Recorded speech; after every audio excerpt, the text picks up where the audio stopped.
Hello and welcome to Butterfly Journeys Midlife Adventures, where we share real stories of travel, transformation and new beginnings. I'm your host, Joanna Filmer, and I want you to know that midlife is our time to step beyond expectations and to use travel or even a relocation as a powerful tool for rediscovery and reinvention. Hey, soul Let's sister, go. I heard you made another man cry, but don't worry, baby. I'll be by your side. Hello, Heather. Welcome to the podcast. Thank you so much for agreeing to come on. It's quite interesting because I'm here in Morocco and this is your place that I first started to talk to you about. So thank you so much. And maybe if we just start, if you'd like to tell us a little bit about yourself. Yeah, just that. Yep, Where are you sure. now?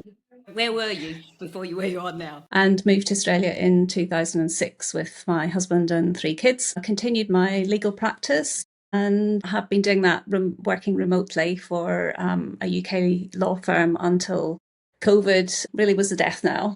I couldn't get back to the UK, couldn't see clients, and it was time to pivot, that awful COVID word that everyone used. It was such a strange period in time, and yet the whole world has just moved on. And then all of a sudden, Changed. and then someone brings it up, and you're like, yeah, that was a really weird Yes. time. And it's had such a Yeah. massive impact. And I think it made many of us reevaluate where we're at in our life and what we want from our life. Because Absolutely. I guess the positive that came out of it was it gave a lot of people the space to stop, Yes, to think absolutely. about what can come next. So let's start out. We're obviously talking about your journey, and it's connected to travel and the change that it brings in your life. So what kind of sparked your love of travel? I think I've always loved travel. My parents didn't travel, but when I went to university, age 18, which was in England, so I got on a plane to go to uni, I think I realised there was a big world out there and I hadn't seen any of it. So my first university holiday, I had a one-way ticket to the US as a 19-year-old on a working visa. Got myself a job in Atlanta, decided to go see Mexico, so got a ticket down there, met some people from California, and I'd always wanted to go to San Francisco, so they said come and stay, and I thought why not. Flew back to Atlanta, packed up my stuff and got the Greyhound bus to San Francisco. So that was age 19, and I guess I've never looked back.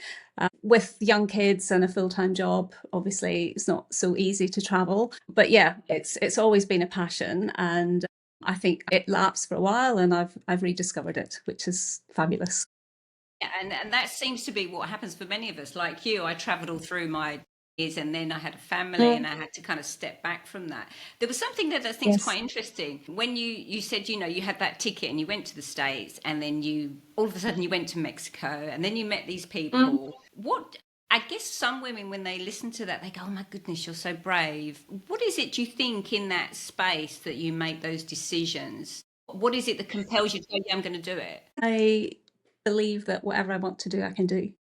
I don't see barriers. I try and find ways to get past what other people might think of as an obstacle or a challenge. I don't have any fear with getting on a plane and going somewhere unknown. I kind of think what's the worst thing that can happen? Obviously I take care in terms of safety, personal safety, traveling alone, but yeah, I just I love embracing something new, discovering the world. Yeah, and maybe as a 19-year-old, I was stupid, naive, and not really properly aware of what those dangers might have been. But yeah, it never really crossed my mind that it would be a problem, and there wasn't. So yeah. I think I completely empathize with everything you said there. I think being 19 and in India, I didn't think about anything then. I think you just do as a young person, you just do. Whereas now at this age, you take in a lot more layers of wisdom, I think, and experience. Of course. But I think the main thing that you spoke about then is the positive mindset and stepping into your fears and being fearless. So as you've moved forward then, what's one trip or moment that's changed everything for you, and why, to get from where you were with your career and where Yes. you are now? I think there's 2. Can I have 2? Yeah, of course you 2 can. moments. Sorry. Yes. So in my early 40s, I was in India and I saw a coffee table book about Bhutan, and I'd read a little bit about Bhutan. Didn't know that much about it, but I was mesmerized by this book, and I thought I need to go to Bhutan. I couldn't find anyone who would come with me, any friends. My husband was busy with work. So I ended up taking my 11-year-old daughter, and the two of us went for 10 days. We did some hiking, day hikes. And we came to a little school in a valley in the middle of nowhere just by accident, and met with the teacher there, and he invited us into the school. And I think that school visit had a huge impact on both myself and my daughter. And I was really seeing the school through Molly, my daughter's eyes. She went to a very well-resourced school here on the Sunshine Coast. And that school had virtually nothing. The kids sat on the floor, they had no desks, the usual sort of impoverished village school in the Himalayas. That school visit made me think, maybe I could do something to help in some way. And to cut a long story short, I became involved with the Australian Himalayan Foundation, which is a charity here in Australia that supports health and education, different programs in the Himalayan region. And so that inspired me to take trekking groups to Bhutan, and I did that all through my 40s and 50s. It became sort of almost an annual pilgrimage. So I'd get a trekking group together, we'd go over there, we'd visit kids, sponsored by an education program supported by the Australian Himalayan Foundation, and raise money for that program.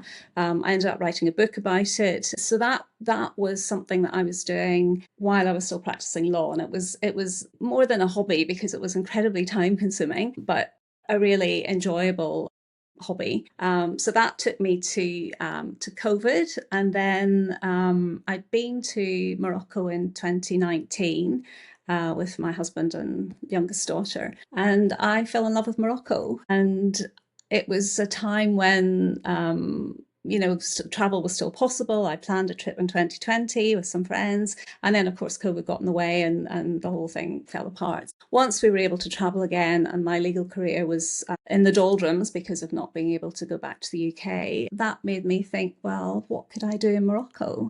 And I've since set up a small boutique travel business. So I take small group tours, mostly women, but not exclusively, to Morocco. And I also organise independent travel in Morocco. So that's those two moments. They're quite different, two completely different countries. But in both of them, I think the common thread for me was a sense of space. In Morocco, it's in the mountains, and in Bhutan, it was in the mountains. In Morocco, it's in the desert. Just being away from the craziness of the modern world we live in, and just having time to stop and just be, I guess. There's so much in there that what you've just said, and that I imagine many people would have questions. I guess let's go back to where you were. You said you was in India when you saw the book about Bhutan, and you took your daughter there as well. How old was your daughter at that time? So she would have been incredibly inspired, I guess. Yes, very, very different, obviously, to her life here in Australia. I don't think she liked walking quite as much as I did, but Remember that with my son. I think also important just to address because there may be women that will be listening to what you've just said, and they may be fearful about taking their children traveling to somewhere like India, because I did that as well. How did you feel? Did you prepare your daughter? Was it something you'd always talked about? Why did you make that decision to take your daughter there? So with Bhutan, the whole ethos of the country is sort of Buddhism. It's very peaceful. I didn't feel it to be, going to downtown Rio or somewhere. It just felt like a safe destination. And I did my first tour through a very reputable international hotel company that provides guides that take you from one to the other. So it was a very safe and maybe a little bit closeted way to see it, but it was a taster for me that inspired me to go back. And in fact, the guide that I had through the hotel company at that stage subsequently set up his own independent business, and he's been my guide in Bhutan ever since. I formed a relationship there with someone that I completely trusted and I knew would look after me. But in terms of how I prepared Molly, I guess just looking at photographs. I bought that book that I saw in India, looking at photographs, talking about the culture. She was excited to go. Time, to do something completely different. And I think it was an eye opener for both of us, actually. Yeah, huge learning curve. It's a classroom. I'm a teacher, Yes. so Travel is one of the biggest ways to learn about the world and learn about yourself, which is exactly what we're Of talking about for course. women in midlife. I like the idea that you said is that having that structure there and you visited it first, so you had an idea of where you were going before you took Mm, your daughter there as well, and also that it's a safe country. I guess some yes, people might be worried about other kinds of issues around food and hygiene and things like that, but that's something you just have common sense as you go and you make sure you do your of course. research before you go.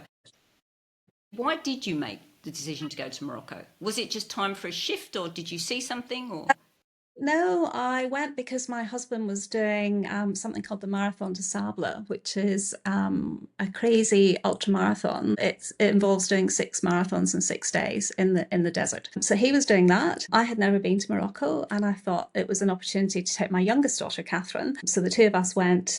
The three of us went together, and Catherine and I traveled. We did some hiking in the Atlas Mountains. We went to the desert, and then we met up with my husband afterwards. So yeah, it was sort of an opportunity. the travel for you then has kind of been a huge transformative journey then through your 40s, being involved in something that was a hobby, and then COVID came. So I guess it is life changing for you. How do you think it kind of helped you connect to yourself? Because you've mentioned a couple of things there.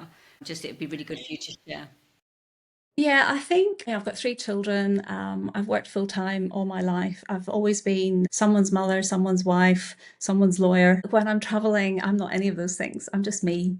I can do what I want, when I want, with who I want. I don't feel the constraints of, just day to day life, of office life, of school life, kids' life, all of that. So it's like a weightlessness, I think. I love it. Agree. It's a weightlessness. That's a really good way to put it because I've just left where I am back to my parents, and my mother's not very well. And you do move away from things, and you are able to step into a space where you Mm, can focus on yourself. And I think for women in that journey through their life, they hit midlife, and I do feel that travel is a way for you to step out and to actually focus on yourself because you most spend most of your life focusing outwards to care for others, and we tend to forget absolutely. about ourselves, or we feel guilty about ourselves, Yes. which is kind of sad, but that seems to be the way that it kind of works for us women. But Mm, midlife is this like point where we go, okay, that's it. So you went from your career in law, and then you made this decision to fully kind of commit to the travel tours with Morocco. What yes. fears did you have, or doubts did you have that you had to overcome? Lots.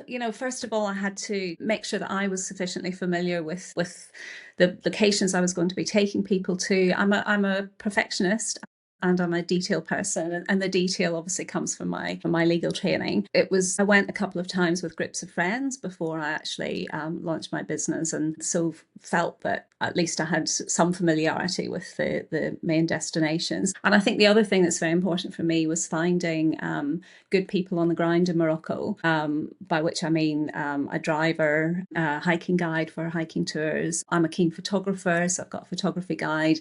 And I took a little while to find people that I felt I could work with, that I could trust. Now that I found them, everything's great. Yeah, that's just, I like connecting, and it's very important for me to be able to know that the people I've got there I can rely on. I can set my very first client actually was a solo woman from Sunshine Coast celebrating her 60th birthday. She was going back to Europe, but she always wanted to visit Morocco, and she was very concerned about traveling in Morocco on her own. I felt completely comfortable sending her with my driver on her own, and she had a brilliant time. I think that was probably for me the biggest challenge, was finding those people.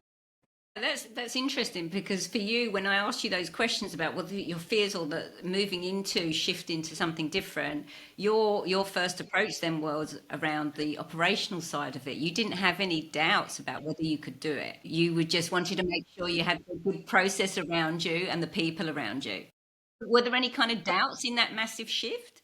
Yeah, of course. I thought, oh, maybe I'll launch this business and nobody will want to come to Morocco with me. It's a small business. It's only me. It's actually keeping me very busy. So I'm glad that I enjoy it, because there's nothing worse than spending a lot of time in something you don't enjoy. But I mean, it's anything new. There's doubts and uncertainties, and how's it all going to work, and will it? I'm pleased to say so far, touch wood, it's been successful. But yes, I did wonder, when I was building my website, which I did by myself, so that I'm a bit of a control freak, I guess. I wanted to be able to be in control of it, to be able to make changes when I wanted to without having to call somebody up and wait a week for that to happen. Trying to design a logo, all this sort of practical stuff. It was a big effort, very time consuming. And I did often think, is this actually ever going to come to anything? But you just have to try these things. And, I felt, what's the worst that can happen? I've wasted a few months of my time, but I didn't have another option at that stage. As I say, my legal work had come to an end, and it was really a question of finding something that I would enjoy and that would be fulfilling. And I think I've achieved that. So You have. I love that because I think it's that, again, we're coming back to that positive mindset and that self belief.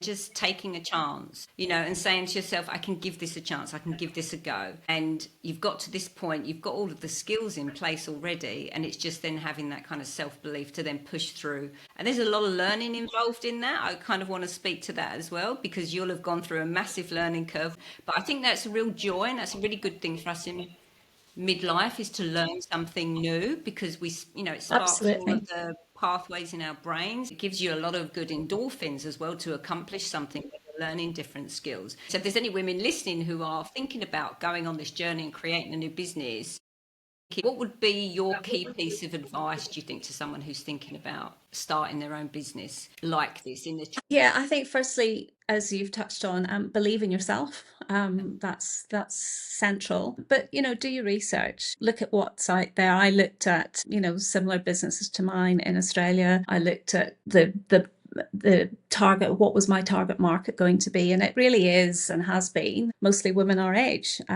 Say our age, my age. I don't know what age you are, Joanna, but midlife and above women. I've come back from 2.5 months in Morocco, and I had 3 different groups of women, all aged probably, I don't think I had anybody under 50. Oldest was probably in her mid-70s. So those women really connect, I think, on those trips. Find I had one group of 9 women who some knew each other, some didn't know anybody. And I'd say we're lifelong friends after spending 3 weeks together. It's a really special connection, because everybody is away from their regular environment. They might be a little bit outside their comfort zone.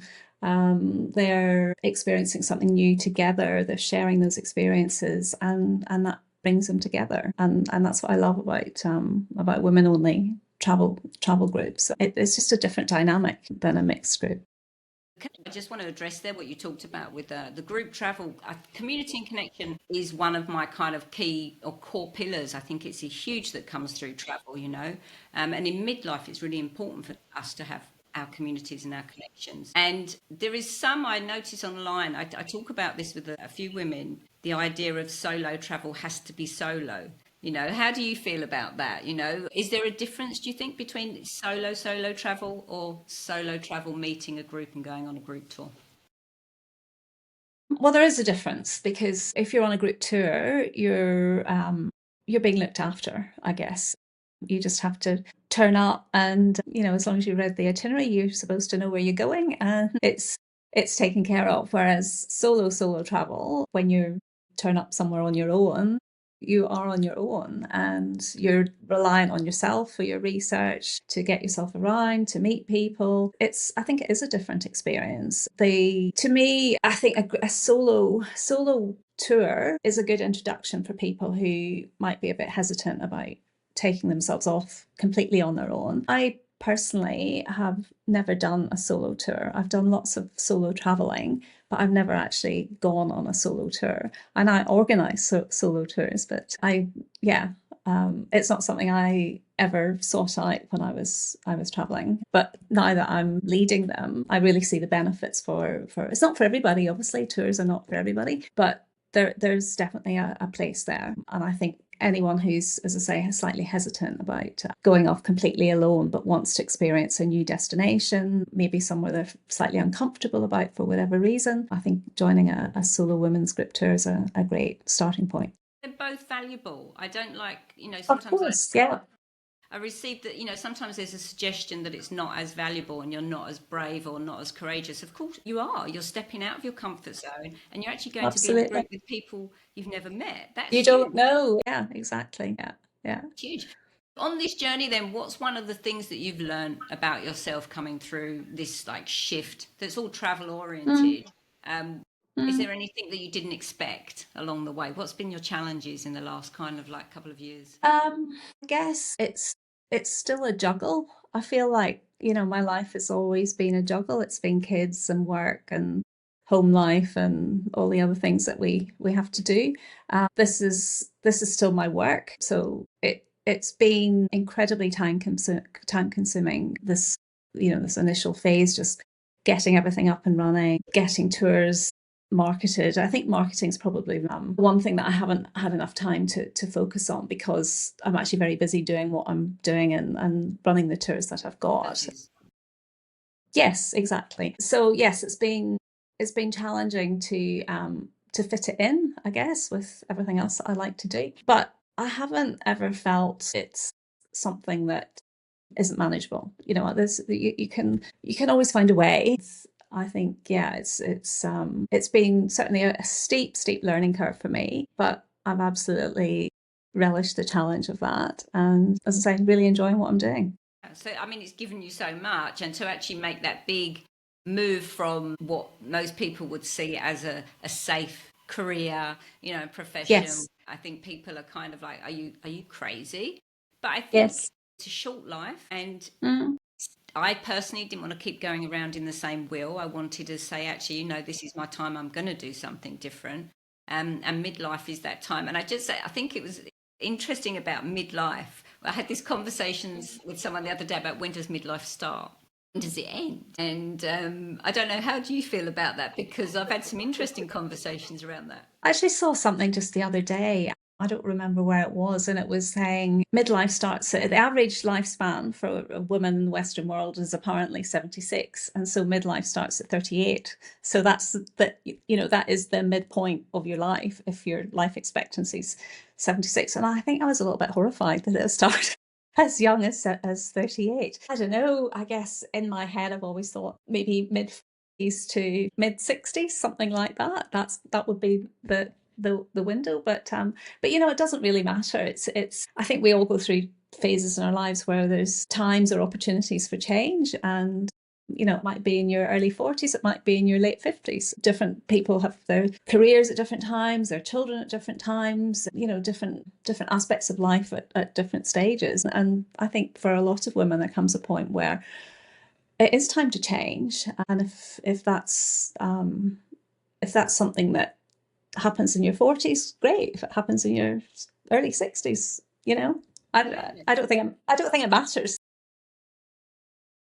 For some women at this point, they may be going back to university and they may be going Yeah. into like a full-on career and doing Mm, something different. It's so it doesn't matter where you're at. We always go through these cycles of transformation and we have different chapters. I just feel, for me personally, I think this chapter's huge because you go through so much to get to this point, and then you have this wisdom and this experience and this energy, and then you get some time as well, because if you've raised a family mm, or you've been in a career and then you hit menopause, which is also a mm, way that your body starts to change, mm, and you start to kind of like gathering, like you just said about midlife, and you start to kind of go, okay, how much longer do I have left? mm.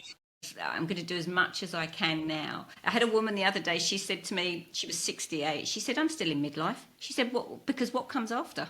I'm going to say I'm in end of life, but fair enough. That's right. Yeah. You have to keep, I think reinvention is a really good thing because you keep freshening up, you have renewal, and you find new purpose. So I think it's really inspiring what you've been doing. So, what would be one piece of advice that you would give a woman who's feeling like kind of stuck or unsure about her next chapter? And it can be related to either going traveling or maybe about making a big career change.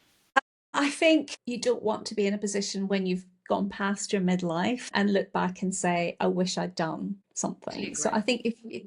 I think if you've got that inkling, go for it.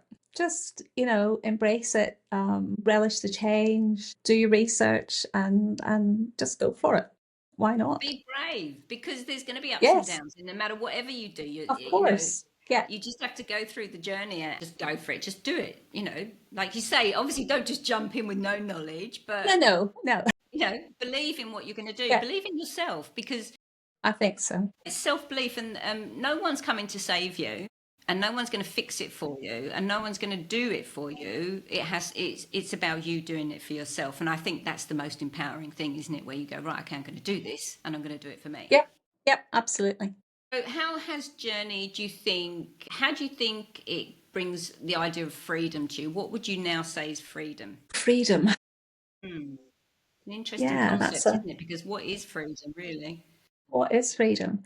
Um, I find traveling makes me feel free. Whether it's alone, whether it's with a group, it's just being outside what is my regular routine. And I'm very lucky to live in a beautiful part of the world where I spend a lot of time outdoors. So I'm not in a drudgery in my regular life, but it is a routine. And I love the freedom of waking up in the morning when I'm somewhere else, and thinking, what will I do today? It might be going for a hike. It might be sitting in a cafe watching the world go by. There's something about travel for me that opens up, not opportunities, but it just opens up situations where I feel unconstrained.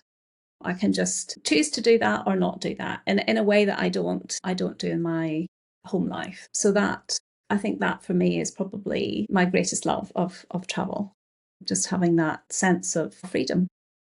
Outside of routines, outside of Mm-hmm. expectations, you get to set whatever it is that you want to do that day. And like you say, and when you flow with it, so many incredible opportunities and Mm. chance conversations or something that you see that's different. It brings so much into your day. Mm. Yeah, it's very intoxicating, I think. And for many It women is. who haven't done that kind of traveling yet, get out there and do it, because it is intoxicating, and it Yeah. does give you a sense of freedom that maybe you Mm. haven't experienced. I don't know. I guess you can do it in nature, going for Mm. walks and being in the forest or being on the ocean. You can get a sense of freedom now. Yeah, freedom's an interesting concept, isn't it? Because it can be physical, it Mm. can be mental, it can be emotional as well. Okay, last one. If you could give your younger self a moment when you were thinking about that change, when you were sort of 19, what message from now could you give to that 19-year-old Heather? I think probably I'd say, maybe I shouldn't have been as gung ho as I was. Nothing bad happened to me, but when I look back now, I think I was probably naive. I felt I was invincible. Nothing was ever going to happen to me in a negative way. And it actually didn't, but maybe that was just luck. It's a different world now, though. I mean, the availability of information that we have compared to what I had, quite a long time ago when I was 19, they just don't compare. So, in one sense, I had my Lonely Planet guide, which was basically all anybody had in those days. That's right, and I had it, so I didn't leave without it. Yeah, I look back now and I think, when I finished my law degree, I came to Australia as a backpacker, and I hitchhiked from Melbourne to Bowen in North Queensland. And, I just think of that now and think that was incredibly naive and probably a bit dangerous, but, I did it and I survived. So yeah, I think probably I was maybe more gung ho than I should have been, and maybe I'd say, yeah, I needed to be a bit more cautious. But as I say, nothing untoward happened, and it set me up for a life of travel. So I don't have any regrets in that score. It's a fine line between being cautious and stepping into your fears and going for it, isn't it? Absolutely. We've talked about quite a few times actually through the conversation is about the importance of education, educating yourself Mm. and kind of having knowledge around where you're going. So whether you're going to go solo or go with a group, making sure Mm. that you have it, like you said, the availability of information now is incredible. You can learn Mm. so much, you can see so much before you actually Mm. visit somewhere. So you can get a good understanding. I think it's really important. I think for Morocco, which is really interesting, I didn't think about how much French is used here. So that's been really Yes. interesting for me. Yes, okay. Yeah. So it was a French protectorate until 1956. Huge French influence. And then I don't know if you've been up to northern Morocco, but there's a Spanish influence there. So places like Chefchaouen and Tangier, they'll say hola, Spanish, because that was under Spanish rule for a while. So yeah, it's a really interesting country. Lots of fascinating history. Yeah. It is, it is. I'm loving it so much. Okay, so what's next for you then? Where are you at the moment, and where do you see yourself moving through to 2025, 2026? What is it that's happening for you? Well, really, I'm focused on my business. So I'm back to Morocco in about 2 months' time. Mid September, I'll be there for 2.5 months. So I've got a small tour of 10 people to start with. And then I've got, I'm really looking forward to a ladies only trekking trip. So I've got 11 women, probably all in their midlife. And we're trekking in the Atlas Mountains, so climbing Mount Toubkal, which is the highest peak highest peak in Morocco and North Africa. Doing a 7-day hiking trip there, and staying in some Berber villages and trying to get a taste of what life is like in those small communities. And then they leave, and I have another group of just 4 women, so a very small group, and then I'll be back to Australia for a few months and then back again in Morocco early part of next year. So yes, lots of trips coming up, lots of organising of independent travel also in Morocco, and travel in No, my just so much travel. midlife.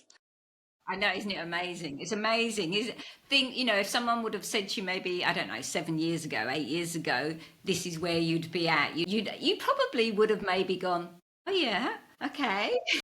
Yeah, that would have probably sounded like my dream, but I don't think I would have. I think if it hadn't been for COVID, actually, I'd probably still be practicing law because I loved my job, and it was sort of taken away from me. But I am very happy now that happened, and what I'm doing now is a million times more interesting. Telling people about their employment law rights. It does, as we've touched on, it comes with, the insecurities of it being a small business and only me and totally dependent on me. So yeah, different challenges, but no less rewarding. Absolutely. Just before you go, I just want to talk to the trek that you're doing because I think it might be interesting for women that are thinking about maybe coming here, thinking about trekking. They might want to come and speak to you as well. I would love to do that, but if I'm 54, I'm relatively fit. How am I going to go on a 7-day hike? Like, is it going to be strenuous? Is it going to be hot? And how long am I going to be walking? Those are the things that I think about when I look at those kind of Yeah, tours. yeah. So in terms of fitness, for any trekking trip, you don't want to turn up and not have done any training. Even, I'm walking at the moment every day in Noosa National Park, 2 hours a day. And that's so that when I'm walking 6 hours a day, 7 days back to back, that's not going to cause me a problem because there's nothing worse than going on a trip like that and not being sufficiently fit to actually enjoy it. So the key is definitely training before you go. Check Right? the Training weather. is what though? When you say training, Training in terms of if you're doing a hiking trip, you need to be walking. You need to be walking up and down hills, up and down stairs, not flat along the beach or flat along a footpath, because we can all walk for many, many kilometers on the flat, but once you put in some elevation, then it's a different story. Some people find it harder going up. Some people find it harder coming down because of strain on your knees and ankles and things like that. So that's what I mean by training, is making sure that you're walking sufficiently far and for sufficiently long with a backpack on your back, so that when you have your backpack on your back on the hike, on the trek, that's not going to cause your shoulders to be sore, your back to be sore, that your body's used to walking with some weight, and also shoes that you've broken in and have good tread, good grip, all that sort of thing. You need to have the proper gear depending on the season that you're walking. So hiking in the Himalayas for me was a very different experience to hiking in Morocco. So, I've gone from -10 to 30. huge difference. Yeah, choose the season. So my Toubkal trek will be in October, which should be pleasantly warm, probably a bit cool overnight, but everybody should have the right gear for that. As I say, very different to hiking and camping in snow in the Himalayas, and actually even in their summer. I've had blizzards and all sorts. So yeah, what else did you ask me in terms It's of just really training? around that preparation is get. So you've given me the kind of for me, I'm like, okay, yes, I'd have to walk. I'd have to make sure that I'm doing kind of different types of walk, a bit strenuous, making sure that I'm carrying the pack, making sure that I've got the right kind of shoes that are well worn in, that I don't come along with a brand new pair of shoes. And making sure that you're speaking to the person who's going to guide you, the person who's running the tour, or if Yes. you're going on your own, having a real, again, we come back to knowledge. Knowledge is king, isn't it? As the Yeah. more you know, the more Research. prepared you're going to be. Yeah. Absolutely. Yeah. Yeah. But Wonderful. again, I love being in the outdoors. I love being in the mountains. I love having no phone signal. So for me, a trekking trip is just the best thing. Just to, again, it comes down to that space and freedom and connecting with nature, and being outside your regular routine. For all that self-growth.